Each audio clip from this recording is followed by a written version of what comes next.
মায়ের কান্দন যাবতে যে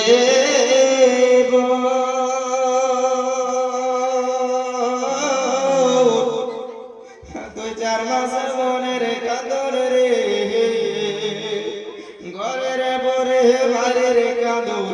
কয়েক দিন পুরো থাকে না দুঃখে দরদি আমার জনম দুঃখী মা সর্বদারণী মা জনম দুঃখিনী মা দুঃখে দরদি আমার জনম দুঃখী মা মায়ের কান্দন যাবতে যে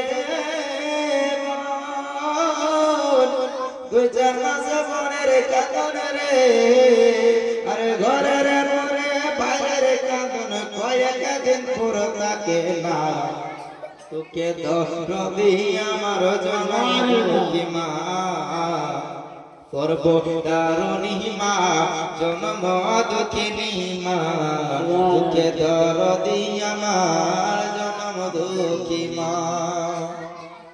দশ মাস 10 দিন মায়ের গর্ভ দিল ঠাই রক্ত মাংস খায়া মায়ের ভবে আইলাম 10 মাস 10 দিন মায়ের গর্ভে দিল ঠাই রক্ত মাংস খায়া মায়ের ভবে আইলাম ভাই আর ভূমিষ্ঠ হইয়া আমি উঠিলাম কান্দিয়া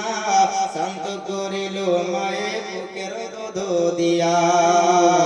আর মায়ের প্রসবের কালে আরে বুক বেসে যায় নয়ন জলে সুবহানাল্লাহ মায়ের প্রসবের কালে আরে বুক বেসে যায় নয়ন জলে ও মা সন্তানের হলয়া কালে সন্তানের হলয়া কালে ভুলে প্রসব যন্ত্রণা দুঃখে দরদি আমার জনম দুঃখী মা সর্বদারণী মা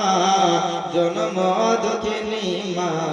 দুঃখে দরদি আমার জনম দুঃখী মা আজকে দেখেন না অনেকে ছেলে কারো জন্ম হয় যে ছেলেটা প্যারালিস হয়ে যায় ছেলেটা পঙ্গু থাকে অন্য অন্য মানুষগুলো যদি এসে তাকে কোলে নিতে চায় না তাকে যত্ন করতে চায় না আদর করে না ভালোবাসা দেয় না কিন্তু মা জননীকে দেখে ওই প্যারালিস ওয়ালা ছেলেটাকে ওই পঙ্গু ছেলেটাকে ভালোভাবে যত্ন সেবা করে ঠিক কি না জোরে বলে সুবহানাল্লাহ ওই জন্য শায়ের বলতেছেন লাগাও তোর কানা তোরা হইলে পড়েছে রে দুলা ছাইরা তবু মায়ে কান্দে আলায় কলে পুত্র যদি পুত্র হয় তবু নাকি ফেলে হাজার দোষ রাখিয়া গোপন তবু মায়ে বলে লাগাও তোর কানা তোরা হইলে পড়েছে রে দুলা যাইয়া তবু মায়ে কান্দে আলায় কলে পুত্র যদি পুত্র হয় তবু নাই ফেলে হাজার দোষ রাখিয়া গোপন তবু মায়ে পালে আরে আমি মুসিউ ভেবে ভালে আরে জান্নাত মায়ের চরণ তলে রে আমি মুসিউ ভেবে ভালে জান্নাত মায়ের চরণ তলে তোরা দেখে বুখারে হাদিস বলে করেছে নবী ঘোষণা দুঃখে দরদি আমার জনম দুঃখী মা সর্বদারণী মা জনম দুঃখিনী মা দুঃখে দরদি